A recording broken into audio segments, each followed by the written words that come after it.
Corporate Counsel. Good afternoon, everyone. I'm Prenticia Floyd, and I'm Corporate Counsel at Standard Insurance Company. I'd like to first start off by just discussing what we'll be going through today, and welcome everybody. It looks like we're all piled in now. Let's see. And thank you all for joining us this afternoon. I'm Prenticia Floyd, if you haven't heard me introduce myself already, and I'm Corporate Counsel at Standard Insurance Company. We're going to be covering law firm privacy at a small scale for solo practices and small practitioners. And I have three very esteemed guests that I would like to introduce as our panelists today. First, we're going to start off with Aisha Stargill. Aisha is an associate general counsel at Medica, a health insurance company, where she works on contractual and health data privacy matters.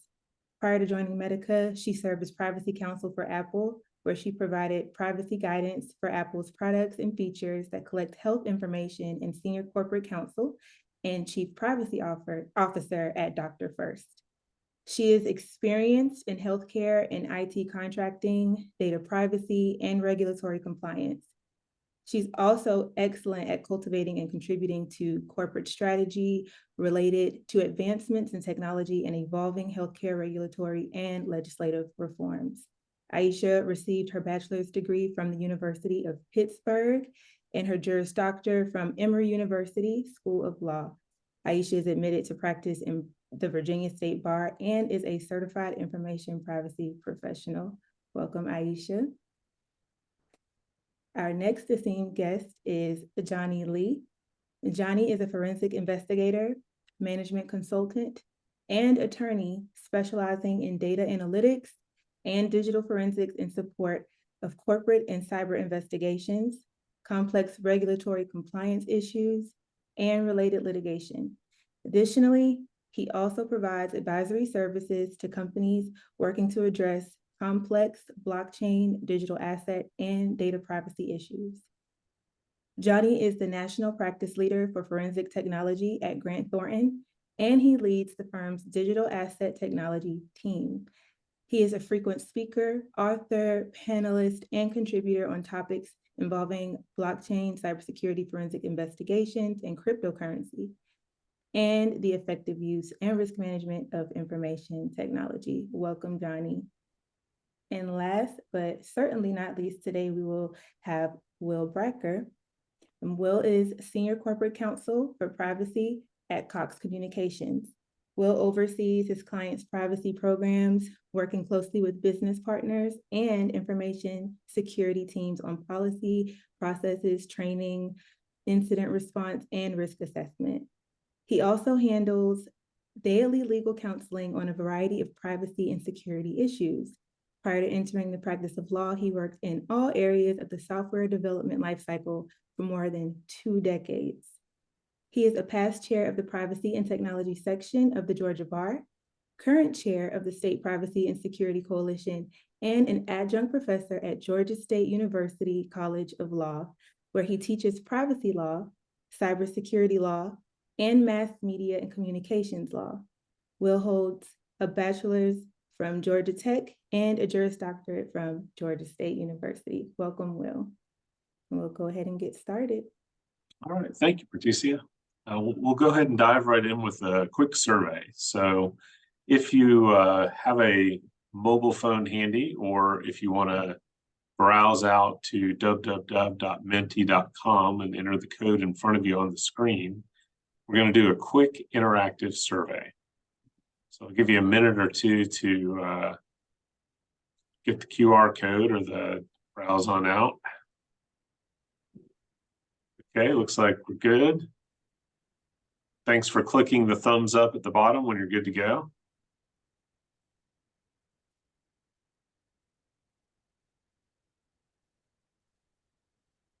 Okay, let's go ahead and flip. So quick 3-question survey ranging from strongly disagree to strongly agree. My client data is well protected at work. My firm's data is well protected at work. and my personal data is well protected at work.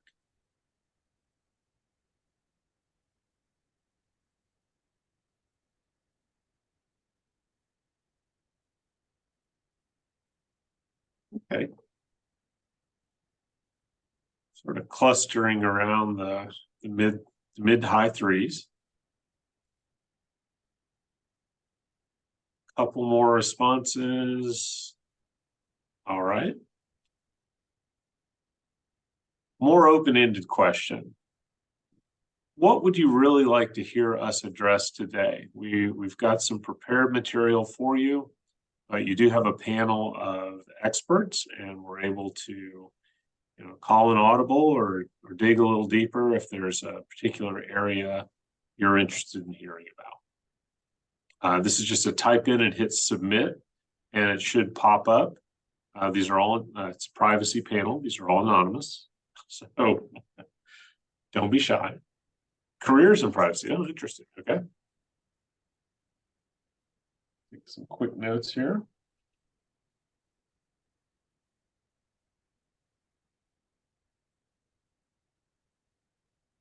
Yeah, juvenile privacy is like the hot topic at the legislative level right now.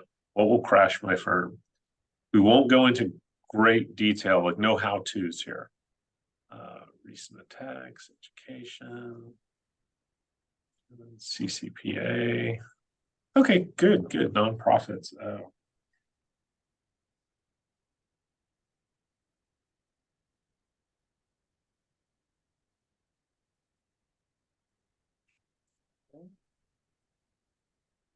Recent attacks on firms. See a lot of that came up twice. Looks Yeah, like. a lot of good stuff here. We'll touch on as much of it as possible. And I'd like to thank you guys in advance for the subject matter of my next 2 or 3 CLEs, and as well as some class materials. Okay, so let's take a look at where we came from. And the good news for folks who are starting from the 0 point here is, as attorneys, this should feel fairly familiar. So, as we like to say in privacy, sticks and stones can break your bones, but a defamation claim may wind you up at 20 paces in Weehawken, New Jersey. We've been struggling with privacy law as a country for the last 219 years at least. This is, of course, Aaron Burr and Alexander Hamilton. And this is what happens in privacy law when there is no privacy law, when you have basically self-help as the only option.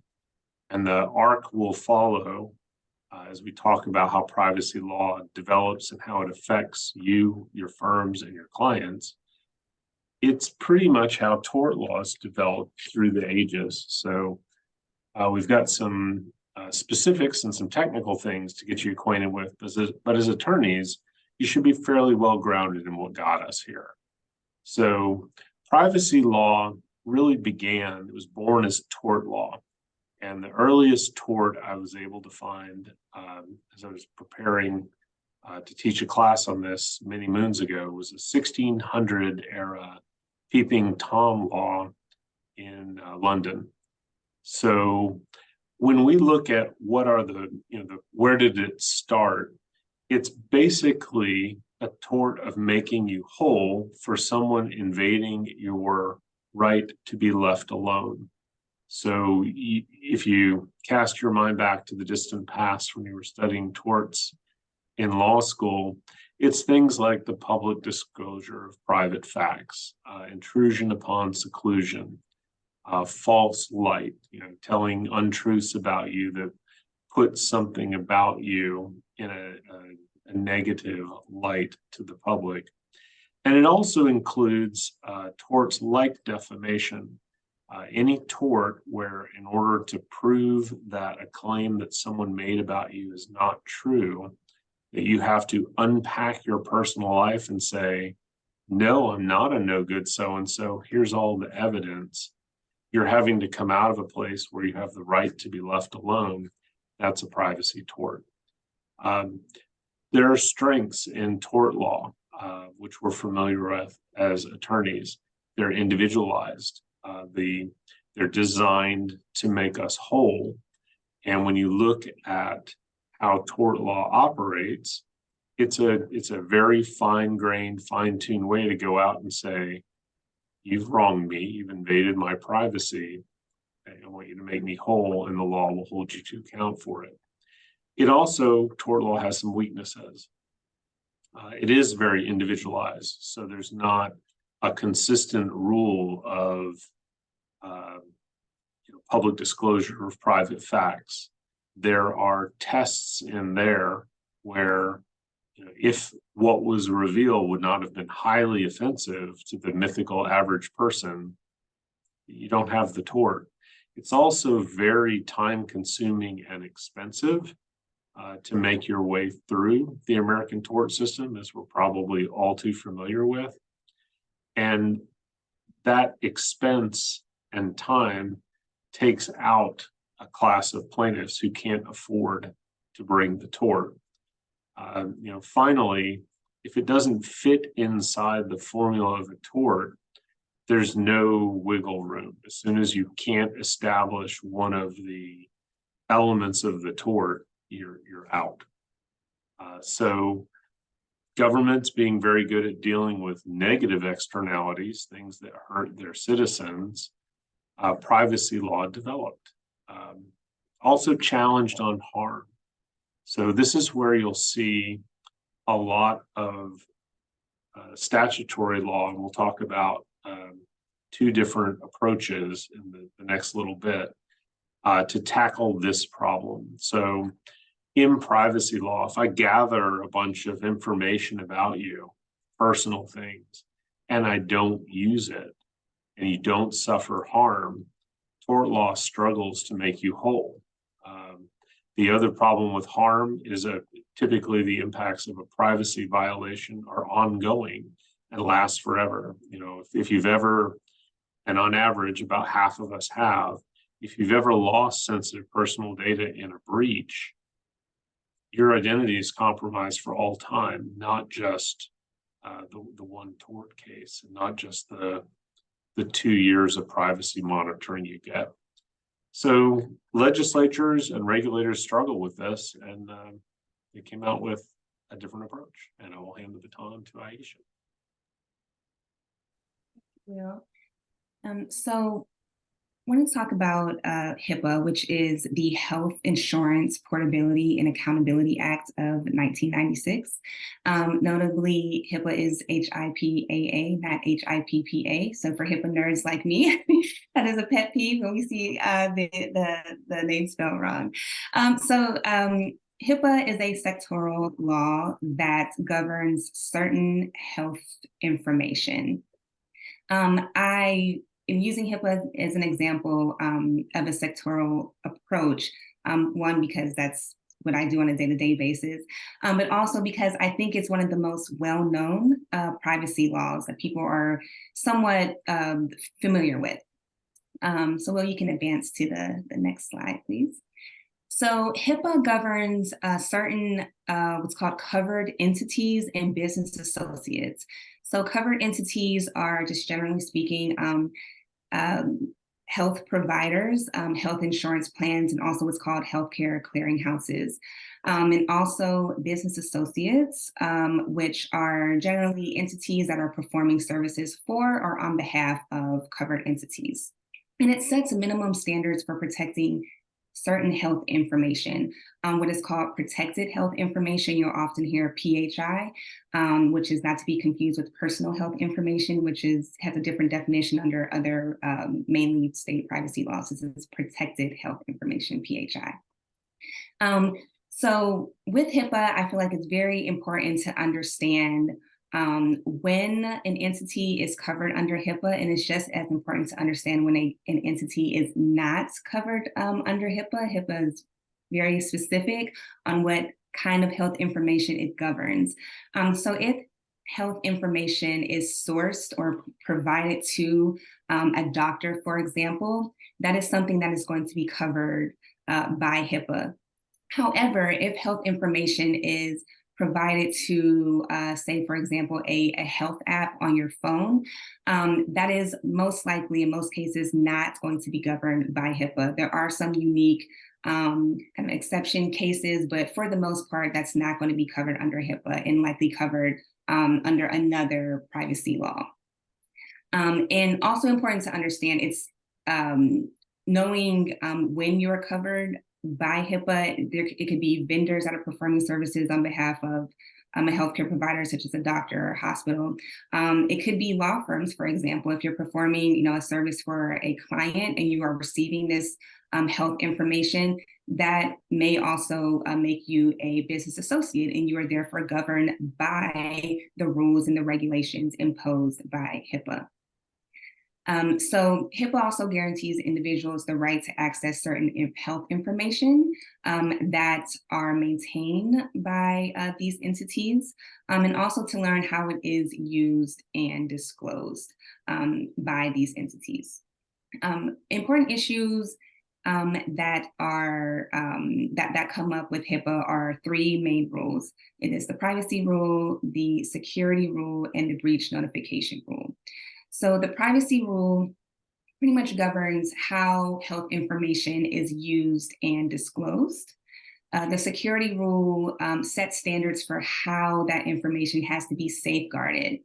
And then the breach notification rule sets processes for who has to be notified in case there is a breach of this health information.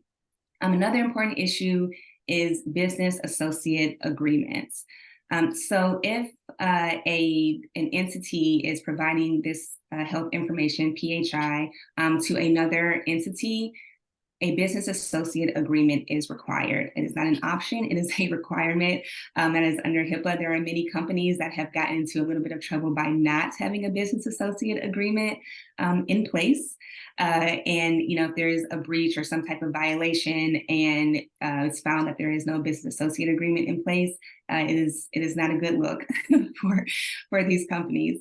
So business associate agreements basically they document certain assurances that have to be in place for the protection and privacy of this information. Right, thank you. So for HIPAA enforcement, there are civil penalties and criminal penalties. Civil penalties have a huge range that can range from low amounts from $100 all the way up to $1.5 million per violation category per year that the violations persisted. It is a huge range, and it really depends on the nature of the violation. It could be, for example, how long, if there's a breach, how long, was the information compromised? What were the mitigation efforts that were put in place after the violation was known, and how much information was compromised? So that's the reason for the huge range. It really just depends. There are a number of factors. The most common violations are for impermissible or unauthorized uses or disclosures of PHI. Lack of PHI safeguards. You have to make sure there are the correct and adequate encryption methods, for example, on this PHI to prevent hackers from taking advantage of certain systems.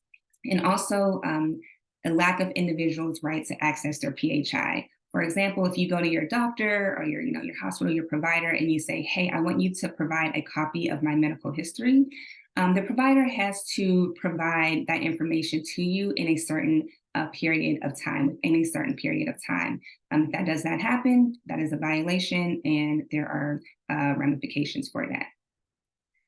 For criminal penalties, this is something that the DOJ handles for criminal violations of the HIPAA regulations and rules. Criminal violations can result in fines of up to $250,000 or imprisonment of up to 10 years. And these are for more so intentional malicious attacks. Usually they may involve theft of information, and then when accessing that information, doing some type of bad activity with that information that was accessed.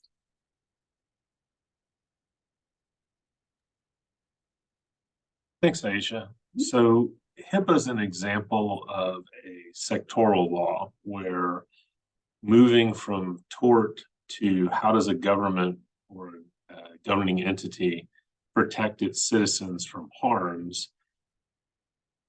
What the statutory law does is it puts someone else that doesn't have to come up with the amount of money and time it takes to run a tort case through the system and puts them in charge of the investigation and enforcement. It sets out rules and standards that become rights to the citizens and obligations on the businesses that they have to comply with. But similar to tort law, there's also weaknesses in sectoral law. As Aisha pointed out, it only applies to certain entities as defined in the law. So your doctor, their business partners, their employees are bound by HIPAA, but someone walking by in the hall at the doctor's office and overhearing something that's just a normal citizen isn't necessarily constrained in any way in their behavior. So there are holes in there as well. We developed first into sectoral law, and you guys are probably familiar with a lot of them. They typically circle the things we do as citizens where there's risk. So HIPAA covers healthcare. There are SEC rules and regs that cover our financial privacy. Education, I mean, we'll touch on a couple of them. Education, FERPA covers that. Juvenile privacy. If there's one thing that the United States protects with a ferocity worthy of a mother bear, it's the privacy of our children.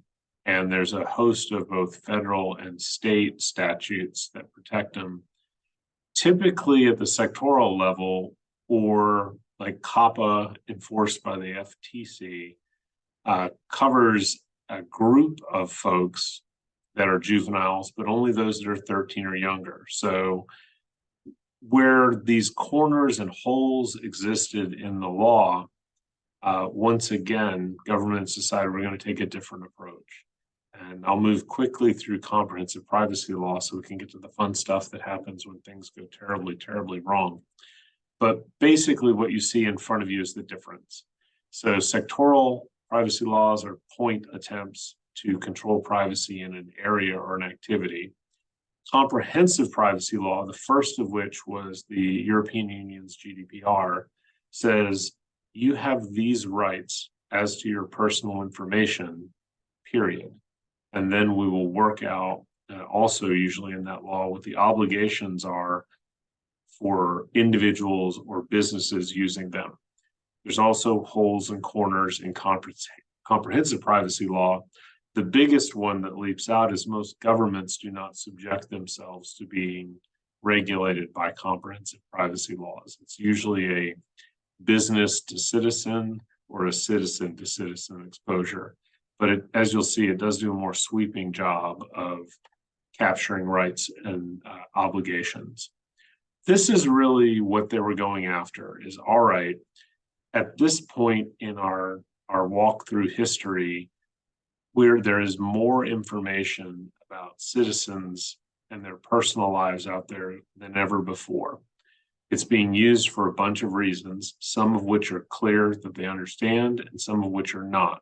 If you've ever gotten that weird advertisement from a company you've never heard of before that says, hey, Will, I understand you're a woodworker. And you went, how do you know? That kind of creepy factor is what's also given rise to some of these laws.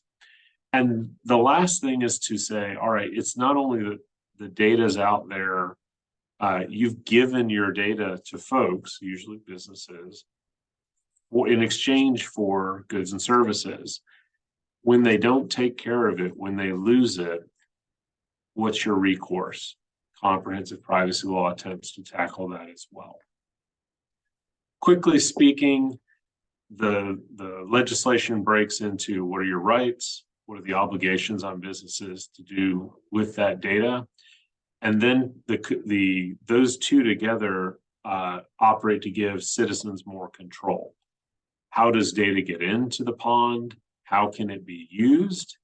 And what happens when things go terribly, terribly wrong?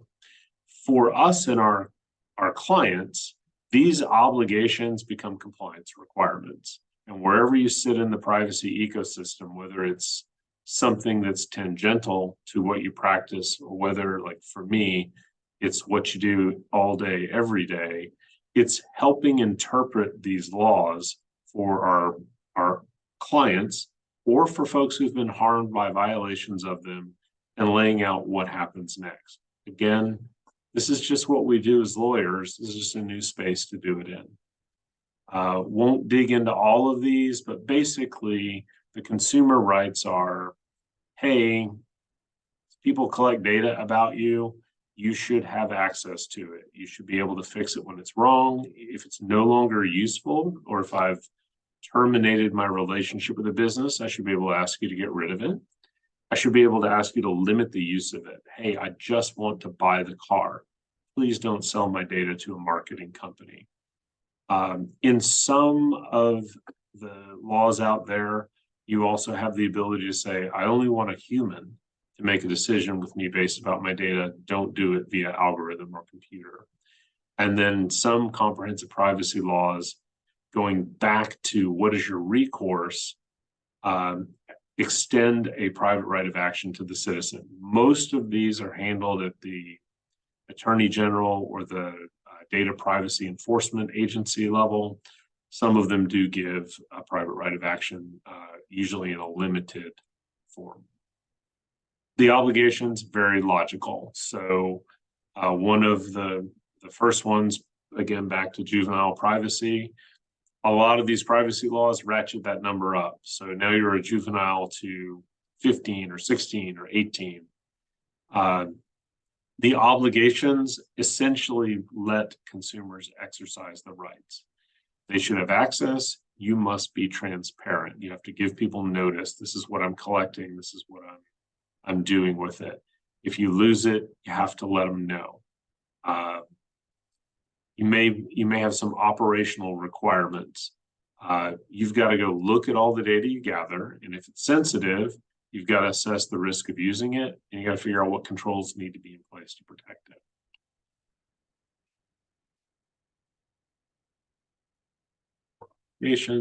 Just to give you an idea of how this is progressing here in the United States.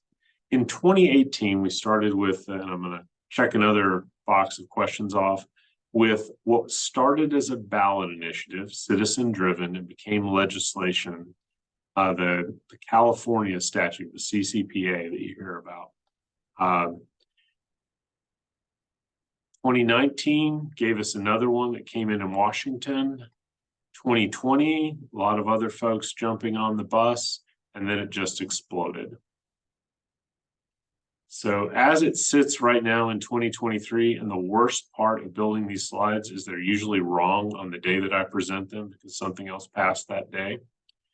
We've got 13 passed laws. We've got 6 active ones, and the legislative session is pretty much closed, but we tipped over into a plurality of states at least proposing something in this comprehensive space last year.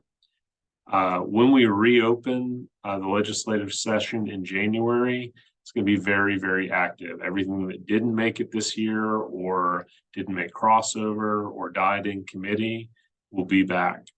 We are on a path to 50 states of comprehensive privacy law in the United States before too long. And given the way Washington is deadlocked right now, it's unlikely that you'll see federal privacy law for a minute. This goes sort of to the careers stage. There's a lot of work to be done, and there's a lot of work in this space, whether it is something that affects your practice or whether it's an area you want to practice in. What's it mean for a small firm? Interestingly enough, when most of these laws were crafted, there are limitations that say you have to be at least this big a business, or you have to have at least this many citizens' data. And those numbers are quite large, tens of millions, tens of thousands. It's entirely possible if you're a small firm, you might have very critical private information about your clients and not be subject to the comprehensive law. That's the temporary good news. Here's the not so good news is legislators and regulators are sort of waking up to that. And now they're writing laws that are shrinking those protections or those scope limitations. And they're starting to talk about a more generic, no, if you have this data, even if it's data of one citizen, these obligations apply to you. The breach reporting laws right now, again, typically triggered by the number of folks who are affected. So if you have a very small breach, you may not have, or you may not have as great a reporting obligation. Also sliding down in a quick path to the, if you lose somebody's sensitive data, you're going to have some sort of notification requirement. And if you think through that logically, it makes sense. The type of data we're talking about is, once lost, can't ever be recovered.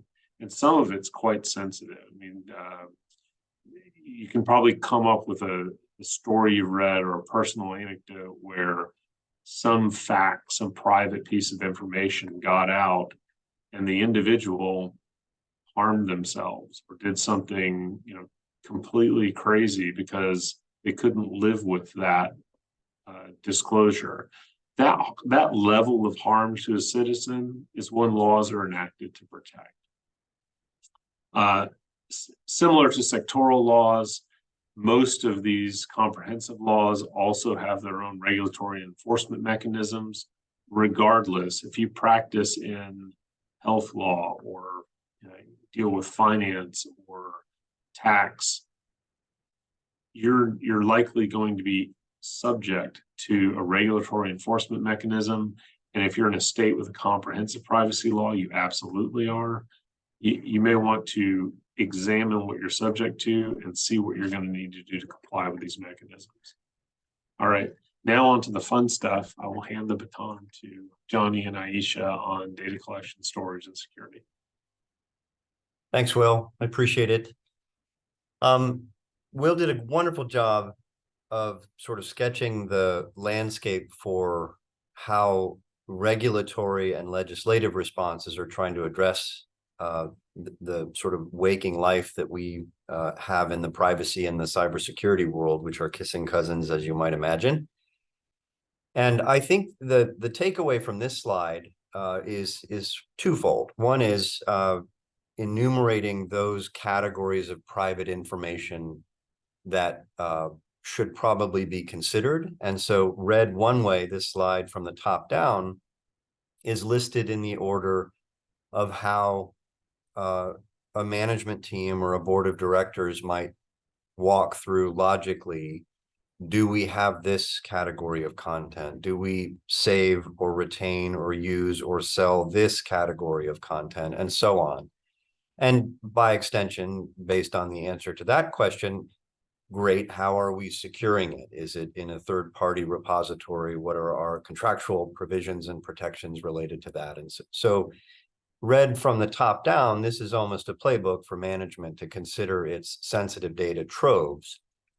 Read from the bottom up, that's what outside malicious actors are basically trying to do every day, is to break in and throw a hand grenade in the picnic. So I think one of the things that I'd like to leave the audience with relative to this slide is that we need to dispense with the mythology that malicious attacks, particularly cyber-based attacks, are manual in nature, focused on a particular profile or individuated company that has sensitive data. That's simply not the world we inhabit, I should say, nor has it been for some time. And by that, I mean the way that most compromises unfold have to do with internet-facing technology. And just as an illustration of that, or an elaboration of that theme, I do forensic investigations for a living. It is the bulk of my practice.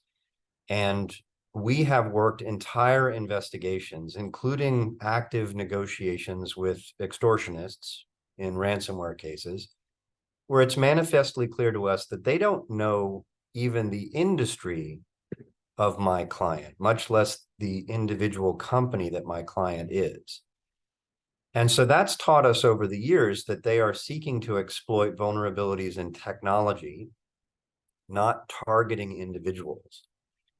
And the corollary to that, I think, for practitioners is that it's not enough to just segment these data in your environment, which is often challenging enough. Data inventories are not easy to accomplish. But you also have to contemplate the difference between access to systems and access to data.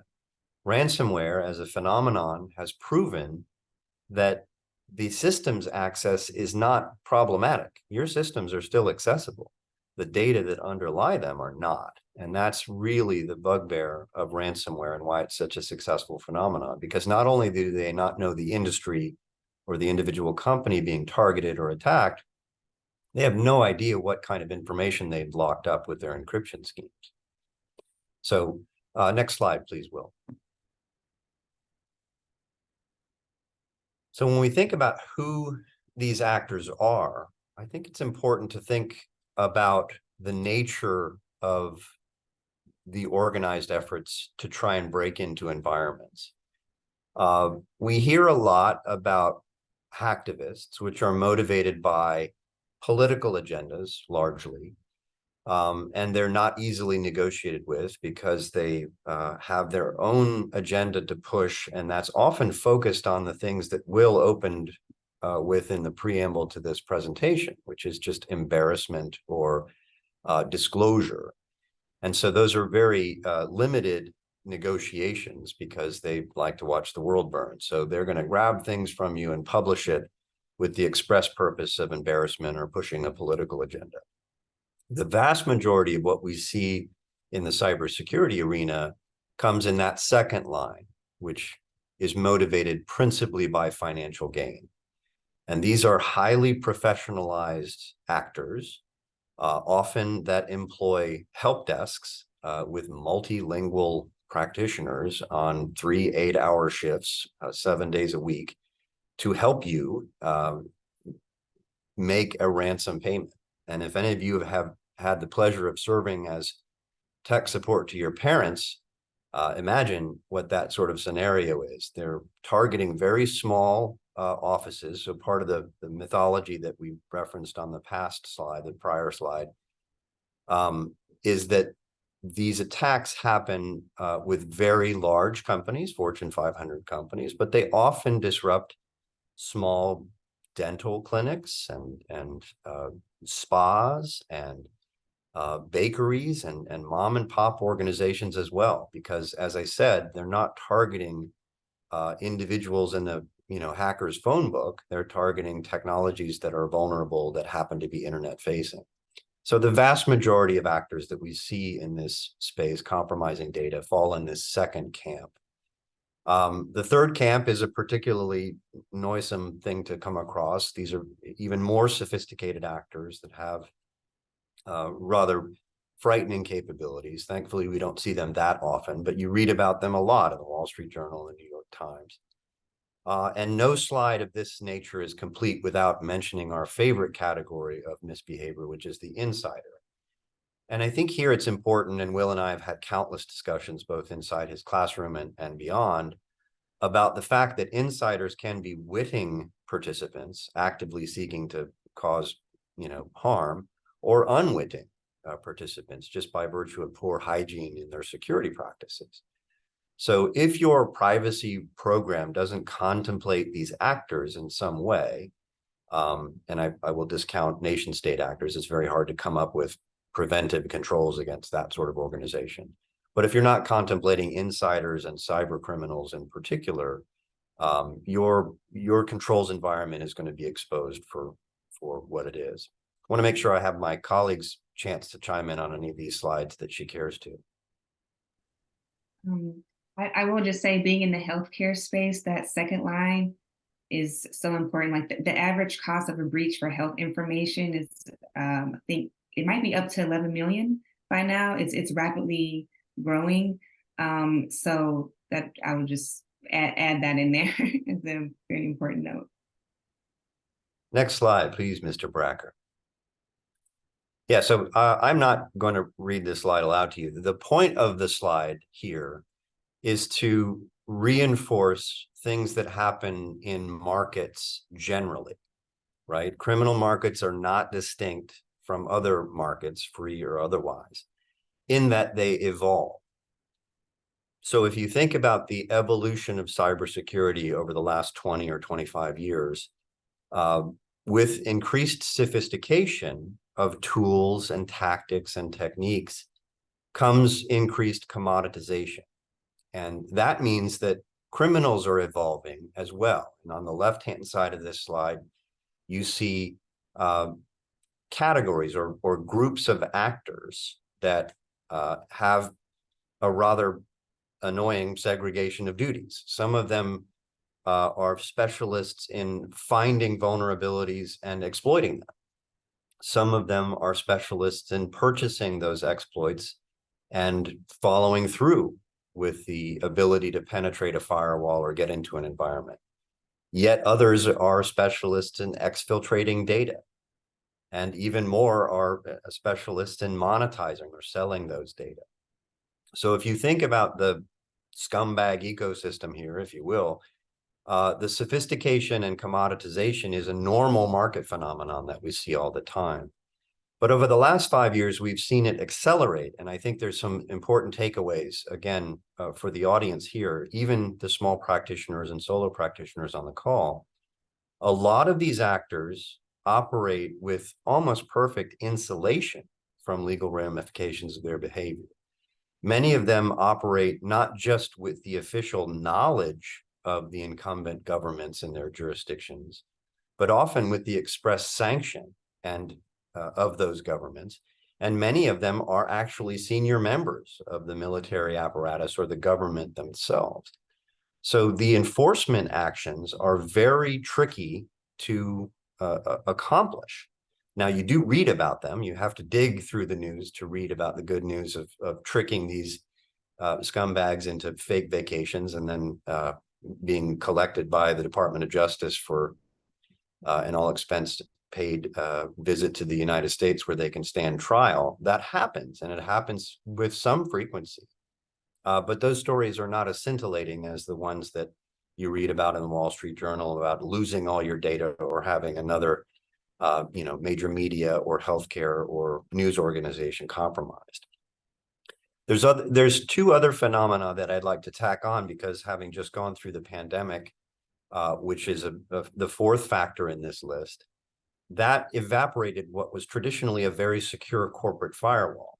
Almost overnight, employees were deployed to work remotely, and the firewall vanished. And so there was a high level of compromise that allowed for companies or required companies to change and pivot to how they protect endpoints, as opposed to endpoints that were typically nestled behind firewalls.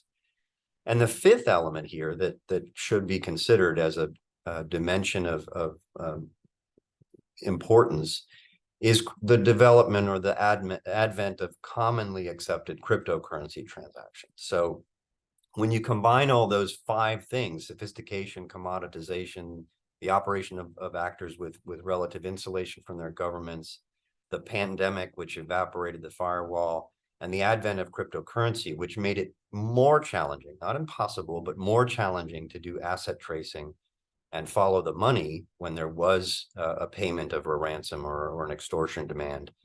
It has made this world remarkably challenging. Now, rather than leave you with depression and doom on that, there are strides that are being made.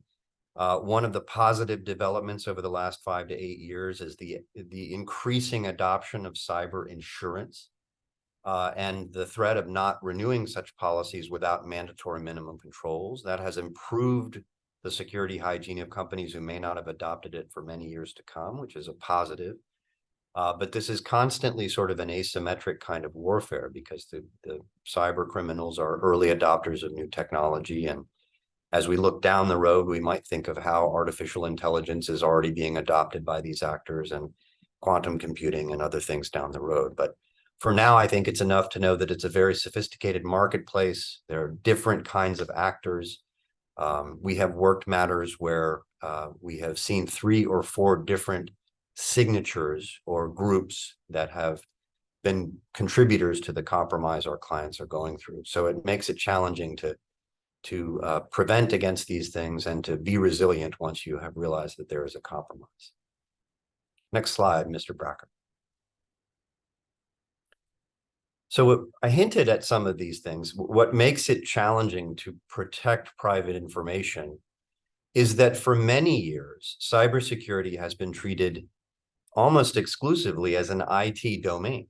And so the CIO has had her shop, challenged as the one in charge of protecting data. When in reality, the companies that manage this well, or the firms that manage this well, are the firms that treat cyber not like an IT problem, but like a category of enterprise risk, and all that that entails, meaning that they bring a multidisciplinary approach to the data itself. HR, finance, legal, IT, they're all in the room talking about where the crown jewels reside. There is some careful thought to how, if there is a compromise, there will be restoration. In what sequence will systems need to come back in order to run our business? What is the force ranking of those things? Do we have secure backups that are stored in a place that's different than the compromised network? Are we going to mature some of the controls around password management or second factor authentication or administrative privileges? And again, we have some mythology to dispense with here. I think it's important to understand that, but for some grasp of most of the things on this list, companies are going to continue to hold on to the fantasy that there is such a thing as perfect defense, that you can rebuff every kind of attack. When the practical reality of most of the clients that we come across is that resilience, not perfect defense, is the goal. There is a concession. It's not sort of a throw your hands up and walk away concession, but there's a concession that there will be an incident, that there will be a lapse from an end user and click on a link, that there will be a server that remains unpatched for longer than it should and a bad actor exploits that. And the real focus then becomes in the reaction or the response to that incident. Can we detect it quickly?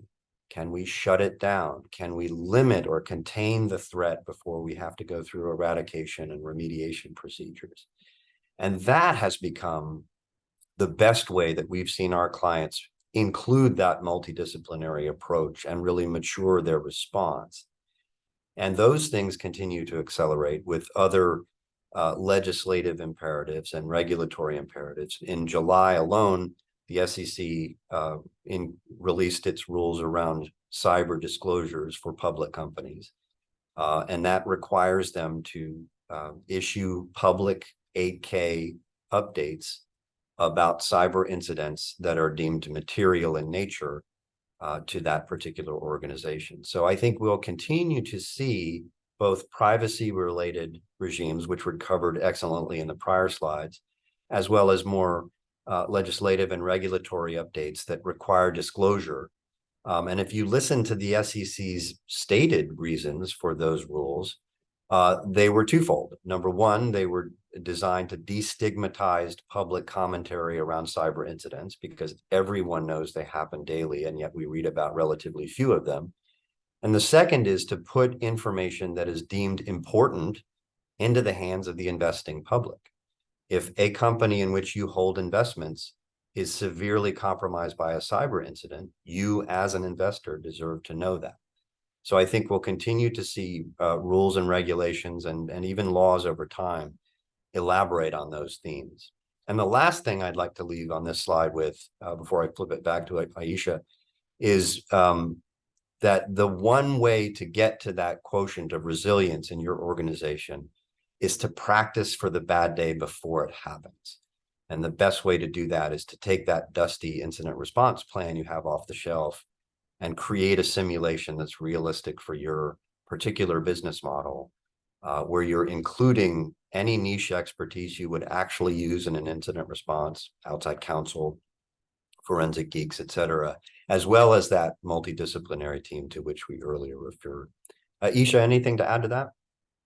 No, nothing significant to add. I will say I cannot stress the importance of doing the data inventory. As you mentioned, I've had to go through that exercise several times, and it is so important to do the data inventory. And as you said, work on the mitigation efforts. I went through HIPAA before, but one of the factors that goes into kind of what the penalties and fines that someone may face, a factor is what mitigation strategy was used in making sure to insulate that attack as much as possible. So I cannot stress the importance of both of those. Next slide, Mr. Bracker. All right, back to you, I think. Oh, no, that's Oh, right. no. Yeah, not so Not fast. quite. So we talked about these, right? So pivoting from the bad news to the what do we do with the bad news? There are really three elements about that. We talked on the prior slide about the elements of sort of why companies aren't ready. So if read in the affirmative, that's really the things to focus on, those asset inventories, those data inventories, the moving from a written plan to an actual process when it comes to incident response. That readiness is really key to being resilient. The second of the three elements that we've found is really get to know the third parties you need for an incident response before you really need them. Nothing is more painful than trying to negotiate a contract when you're in crisis and have no bargaining power. It's also not terribly productive to have a forensic investigator show up with no prior knowledge of your environment. There are precious cycles lost in that early steps of the crisis that can be avoided if you get to know them prior and invite them into the tent before the bad day. And the last thing on this slide is really a crucial one because it's helped mature a lot of companies indirectly over the last 5 to 8 years. And it's sort of an extension of the established axiom in risk management, which is that which you can't prevent, you must detect, to which we've added the third leg to the stool, which is that which you can neither prevent nor detect, you should insure for. And there are plenty of reputable carriers that have adequate coverage. And here I can't emphasize enough the importance of leveraging your broker for all he or she is worth. The brokers are not simply useful in finding fit and function and the right policy and the right coverage. They're eminently useful during a crisis to keep the carrier focused and out of the way and responsive to your needs. So make use of your brokerage. They've already earned their fee, make them earn it again. So next slide, Mr. Bracker.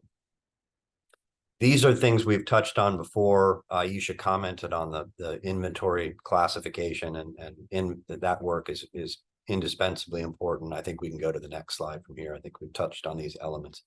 This picture is a mandatory minimum for me. It is emblematic of everything I live and breathe. And it is really a wonderful encapsulation of practicing for the bad day before it happens. And nothing illustrates the personalities involved among the executive team like a crisis. And so if you're not practicing for that and bringing those things to the fore before you really need them, it's going to be dangerous. If it's not clear, for example, just to illustrate the point, when there's an incident, if it's not clear who is authorized to speak on behalf of the organization and from what script that person will read and who writes that script and who blesses that script, you're going to have executives sounding off with half-baked PR messages that can be really damaging downstream. So one of the things that we really emphasized on the prior slide is the niche expertise, and I can't emphasize enough the need for qualified privacy and cyber counsel in the management of an incident response because of the attorney-client privilege. And if that is the only thing you take away from these slides, I think that would be worth the price of admission, because skilled practitioners in that area have an eye not just on disclosure obligations, but on all kinds of downstream risks, ranging from class action litigation to regulatory exposure and other private causes of action. So make sure you have a qualified breach coach, as they're sometimes called, but those are really, when they're doing their jobs well, they're white collar investigative and litigation practitioners that can help you steer the ship through really rocky waters. Anything to add there, Aisha? No, nothing to add. Summed it up perfectly. I think that's it, Will, but we'll see. Yeah, that's it. And I'll go swiftly through this because I think we're down to the last few minutes here. These slides are available basically just to delineate the difference between notice and policies. Notice is what faces your customer. They're, depending on the statute of the state you're in, there are requirements for it. We're attorneys, we can parse through that fairly easily. Policies are what you have to do inside. And when you roll up what we've talked about for the last 50 minutes, the question is, how do you not hit that bridge? What are the rules of the road that you're going to follow to make sure you don't step in that pothole, crash your truck, what have you? This is really the money slide on policies for me, and I've spent time in both our information security organization and in privacy underneath our compliance department. If you don't write a policy that can be understood, you should have no expectation that anyone will follow it or that you'll be able to successfully enforce it. As your group or your firm or your enterprise gets smaller, this gets more and more important. So I've given you a quick example here of a policy I've actually seen. Hey, you've got to secure all client communications. Well, great, but that doesn't really tell me anything about what I'm supposed to do. Better, not best, is get specific. Don't use text and email because that's where we're leaking data. We've created a secure client portal. That's where you should move your electronic data. We move secure, sensitive data via hard copy. If you can get clear with what rules you want people to follow, you will take out a whole class of insider, or at least you'll help mitigate that, and you'll be left with people who are actually there maliciously, and you can go after them. But you can get rid of the people who are just making mistakes, and you can train on it. Last thing I'll put in, and before we open for whatever time we've got left for questions, privacy and security. Privacy is those jewels inside the box. Security is the box that go inside. Security you should view as a enabler of compliance. And finally wrapping, where I think attorneys are most valuable in this whole cycle, is we can help drive the conversations in the right framework. We are trusted advisors, and we can mitigate some of the headbutting that says, no, this is a technology problem. Not really. This is a question of enterprise risk. We're talking about the data that really make this place go. So let's look at it in the same context as other enterprise risks. Security, it's a cost center. Not really, it's a compliance enabler. We have to do these things. They're mandated by statute. They're required by regulation. And frankly, it's back to that enterprise risk. If I don't protect this data, we don't exist as an enterprise after a while. If you want to look at it from a law firm perspective, go ask the folks who run Mossack Fonseca, the firm that was breached to create the Panama Papers. It may be a little difficult because that firm doesn't exist anymore. I mean, this can hit us right at home where we live in the practice of law if we lose our clients' data. If you're advising an enterprise or you're advising a client, this is the proper frame to do it in. You need to look at what the life cycle of that data is and make sure we're appropriately protecting it. All right, so thank you guys a bunch. Lane, keep me honest. Can we take questions? Are we done? We can take questions. Okay, if you'll put them in the chat, that's probably easiest. We'll walk the panel. And I don't know, I guess Lane, you may be the only person who can see the meeting chat. It's available for everyone to see. Okay, got it. Anything? Going once, going twice? I'm not showing that we have anything in queue. Okay, and Lane, if you can pause the recording, I do have one ask of our audience. If you could one last time, give us feedback on how we did. This is our report card, right? So 3 questions we have for you. Was this content useful to you? Was the pace proper? And do you feel like this was a good use of your time for the day?